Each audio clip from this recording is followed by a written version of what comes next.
Okay, మన BTR academy summer camp 2025లో ఇంగ్లీష్లో నిన్న tense and types of tense and aspects and types of aspects గురించి అయితే తెలుసుకున్నాం. How many tense are there? 3 types of tense are there. What is the first one?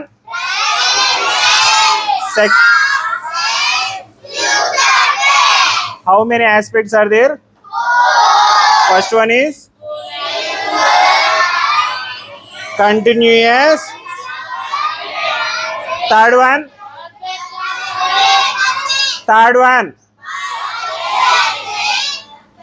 perfect continuous. Totally 3 tense and 4 aspects are there. And yesterday we discussed that the 3 tense and 4 aspects combinedly forms 12 forms of tenses. Yes? నేను చెప్పుకున్నాం లాస్ట్లో 3 టెన్స్లో ప్రతి దాంట్లో కూడా 4 aspects అనేటివి ఉంటాయి. ఎందుకంటే ఆ టెన్స్లో ఖచ్చితంగా ఒక యాక్షన్ ఎప్పుడు జరిగింది అని చెప్పడం కోసము అలా ప్రతి టెన్స్లో 4 aspects simple, continuous, perfect continuous అయితే ఉంటాయి. అవన్నీ కలిపి 12 ఫార్మ్స్ ఆఫ్ టెన్స్ అయితే తయారు చేస్తాయని చెప్పినాం, అవునా? So now we have on the board the 12 forms of tense. And the first one, what is the first tense? present tense. In present tense plus simple aspect equal to simple present tense, and present tense and continuous aspect equal to present continuous tense. Present tense and perfect aspect makes present perfect tense. Present tense and perfect continuous aspect makes present perfect continuous tense.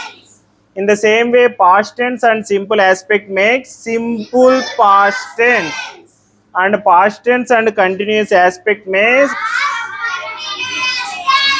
and past tense and perfect aspect makes past perfect tense, and past tense and perfect continuous aspect makes perfect continuous tense. In the same way, future tense and simple aspect makes simple future tense, and future tense and continuous aspect makes continuous tense, and future tense and perfect aspect makes future perfect tense, and future tense and perfect continuous aspect makes perfect continuous tense. So how many forms of tense are there? 1 2 3 4 5 6 7 8. There are totally 12 forms of tense.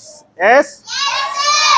And again we use these 12 forms of tense to make a sentence. Yes? ఈ 12 forms of tenses ఎందుకు use చేస్తామంటే సెంటెన్స్లని తయారు చేయడానికి.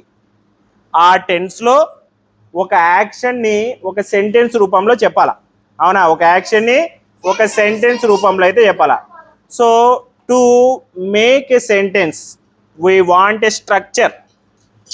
To make a sentence we want a structure, so that's why we are writing structures now.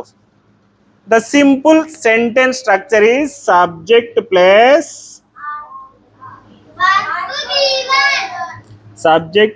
verb plus object is called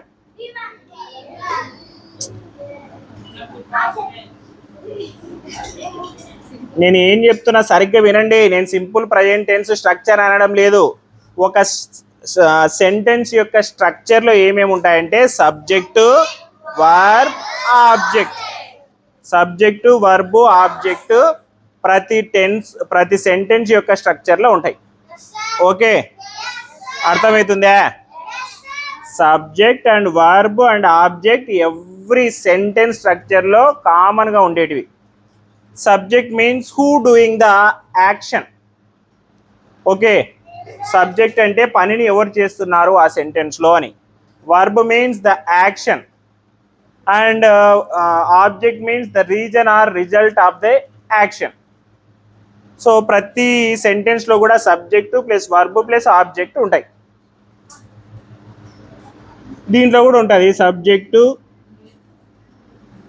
plus verb object ఉంటాయి. ప్రతి సెంటెన్స్లో ప్రతి tense స్ట్రక్చర్లో ఉంటాయి. దాంతోపాటు ఈ వర్బ్స్లో 3 ఫామ్స్ ఉంటాయని చెప్పుకున్నాం మనం, అవునా?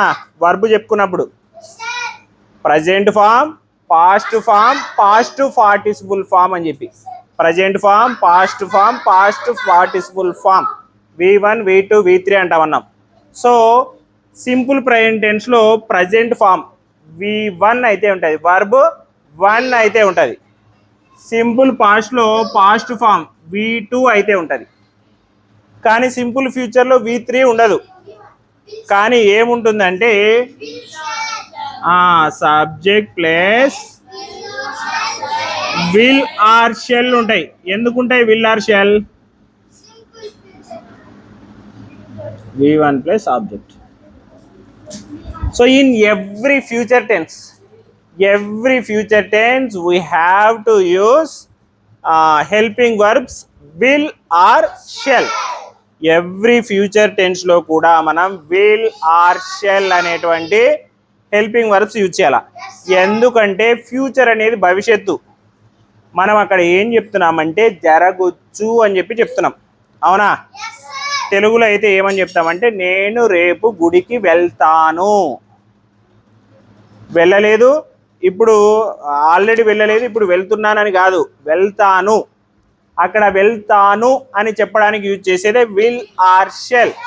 విల్ ఆర్ షెల్ అంటే మేబీ హ్యాపెన్స్ అని చెప్పి, రేపు వెళ్తాను అని చెప్పి చెప్పడానికి యూజ్ చేయడం కోసమే విల్ ఆర్ షెల్ యూజ్ చేస్తాం. అండ్ కంటిన్యూస్లో వచ్చేసి ప్రజెంట్ కంటిన్యూస్, పాస్ట్ కంటిన్యూస్లో హెల్పింగ్ వర్బ్స్ ఉంటాయి. ప్రజెంట్ కంటిన్యూస్ హెల్పింగ్ వర్బ్స్ వచ్చేసి am, is, are. Past continuous helping verbs వచ్చేసి వాస్, వర్. రాసుకుందాం ఇప్పుడు. సబ్జెక్టు ప్లస్ వర్బ్ 1 ఉంటుంది. సారీ, దానికంటే ముందు హెల్పింగ్ వర్బ్స్ వస్తాయి. Am, is, are. యామ్ అనేది ఐకి యూజ్ చేయాలా, ఈజ్ అనేది సింగులర్స్కి యూజ్ చేయాలా, ఆర్ అనేది ప్లూరల్స్కి యూజ్ చేయాలా? Okay. Plus verb first form plus ING form plus object, ఇవన్నీ కలిపి రాస్తేనే ఆ సెంటెన్స్ ప్రజెంట్ కంటిన్యూస్లో ఉన్నట్ల. Okay. For example, I am eating mangoes. నేను మ్యాంగోస్ తింటున్నాను. సో ఇవన్నీ యూజ్ చేసి రాస్తేనే ఆ సెంటెన్స్ ప్రజెంట్ కంటిన్యూస్లో ఉన్నట్ల. సేమ్ ఇలానే ఉంటుంది పాస్ట్ కంటిన్యూస్లో, ఓన్లీ హెల్పింగ్ వర్బ్స్ మారుతాయి. వాజ్, వర్ వస్తాయి. Plus V1 plus ING form plus object. రెండు చూడ్డానికి ఐడెంటికల్గా ఉంటాయి. ఒక సెంటెన్స్ ప్రజెంట్ కంటిన్యూస్లో ఉందని గుర్తుపెట్టడానికి హెల్పింగ్ వర్బ్స్ యామ్, ఈజ్, ఆర్లు ఉంటే, పాస్ట్ కంటిన్యూస్లో ఉందని గుర్తుపెట్టడానికి హెల్పింగ్ వర్బ్స్ వాజ్, వర్స్ ఉంటాయి. తర్వాత ఫ్యూచర్ టెన్స్లో సబ్జెక్టు ప్లస్ యాజ్ యూజువల్గా విల్ ఆర్ షెల్లు ప్రతి దాంట్లో హెల్పింగ్ వర్బ్స్తో వస్తాయి. దాంతోపాటు ఫ్యూచర్లో ఇంకా చేస్తూ ఉంటాను. రేపు నేను సినిమా చూస్తూ ఉంటాను. ఇలా చూస్తూ అనడానికి బి అయితే యూజ్ చేయాలి. V1 plus ING form plus object. So ప్రతి దాంట్లో కామన్గా ఏం పడుతుంది, కనపడుతుంది? Subject, verb, object. Subject verb 1 ING form, object continuous ఫామ్లో కామన్గా ఉంటుంది. Subject verb 1 ING form, object. ఈ 4 కామన్గా కంటిన్యూస్లో ఉంటాయి. నెక్స్ట్ చూడండి, పర్ఫెక్ట్లో వచ్చేసి సబ్జెక్టు హ్యావ్ ఆర్ హ్యాజ్ వస్తాయి. హెల్పింగ్ వర్బ్స్ ఇవి ఇక్కడ ప్లస్ V3 ప్లస్ ఆబ్జెక్ట్. ఇక్కడ కూడా ఇక్కడ helping verbs have or has, ఇక్కడ హ్యాడ్. అంతే తేడా, ఇంకా ఏం తేడా ఉండదు. Subject plus had plus V3 plus object. దానికి దీనికి తేడా, ఇక్కడ హ్యావ్ హ్యాజ్ ఉంటే ప్రజెంట్ అని, హ్యాడ్ ఉంటే పాస్ట్ అని. ఇక్కడ సేమ్ మళ్ళీ subject plus will or shell కామన్గా ఉంటుంది. విల్ ఆర్ షెల్ కామన్గా ఉంటుంది. తర్వాత హ్యావ్ వస్తుంది ప్లస్ V3 ప్లస్ ఆబ్జెక్ట్. దీనిలోకి తేడా ఏముంది? ఇక్కడ హ్యావ్ హ్యాజ్ ఉంటే అక్కడ కేవలం హ్యావ్ మాత్రమే ఉంటుంది. ఇక్కడ హ్యావ్ అనే దాన్ని ప్లూరల్స్కి యూజ్ చేసి హ్యాజ్ని సింగులర్స్కి యూజ్ చేస్తాం. ఫ్యూచర్లో హ్యావ్ని ప్రతిదానికి యూజ్ చేస్తాం. సింగులర్స్కి అదే, ప్లూరల్స్కి అదే. నెక్స్ట్ చూడండి, ప్రజెంట్ పర్ఫెక్ట్ కంటిన్యూస్లో సబ్జెక్టు ప్లస్ తర్వాత ఇక్కడ చూడండి పర్ఫెక్ట్ అండ్ కంటిన్యూస్ రెండు కలిసినాయి. పర్ఫెక్ట్ కలిసింది, కంటిన్యూస్ కలిసింది. సో మనం ఏం చేస్తామంటే ఇక్కడ పర్ఫెక్ట్కి సంబంధించిన హెల్పింగ్ వర్బ్స్, కంటిన్యూస్లో ఉన్నటువంటి ఇంగ్ ఫాము రెండింటిని కలిపి రాస్తాం. Subject plus have or has, దాంతోపాటు బీన్, పర్ఫెక్ట్ ఆస్పెక్ట్ని కంటిన్యూస్ ఆస్పెక్ట్ని కలపడానికి బీన్ని యూజ్ చేస్తాం. Been plus V1 plus ING form plus object. చెప్పినా కదా, పర్ఫెక్ట్లో ఉండే హెల్పింగ్ వర్బ్స్, కంటిన్యూస్లో ఉండే V1 ఇంగ్ ఫామ్ ఉంటుంది ఇందులో. నెక్స్ట్ ఇక్కడ చూడండి, సబ్జెక్టు ఇక్కడ కేవలం హ్యాడ్ మాత్రమే మారుతుంది, ఇంకంతా ఒకటే. Had plus been plus V1 plus ING form plus object. కొంతమంది V1 ప్లస్ ING ఫామ్ని V4 అని రాస్తారు చిన్నగా రాసుకోవడానికి స్ట్రక్చర్, కానీ నేను V1 ప్లస్ ING ఫామ్ అనే రాస్తున్నా. నెక్స్ట్ ఇక్కడ చూడండి, subject plus will or shall, compulsory will or shall ఉండాల. ఫ్యూచర్ అని గుర్తుపట్టాలంటే విల్ ఆర్ షెల్ ఉండాల. Will or shall plus have plus been plus V1 plus ING form plus object. So present perfect, future perfect, continuous tense అంటే ఆ structure అయితే ఉంటుంది. So టోటల్గా 3 tense and 4 aspects కలిపి ఎన్ని టెన్స్ ఫామ్స్గా ఏర్పడినాయి? 12 టెన్స్ ఫామ్స్గా ఏర్పడినాయి. Simple present, simple past, simple future, present continuous, past continuous, future continuous, present perfect, past perfect, future perfect, present perfect continuous, past perfect continuous, future perfect continuous. And మనము ప్రతి టెన్స్ని కూడా దేనికోసం యూజ్ చేస్తామంటే ఒక సెంటెన్స్ని రాయడానికి. సో అలా సెంటెన్స్ రాయడం కోసం సెంటెన్స్ స్ట్రక్చర్స్ అయితే ప్రతి టెన్స్కి 12 టెన్స్కి అయితే రాసుకున్నాం. అర్థమైందా?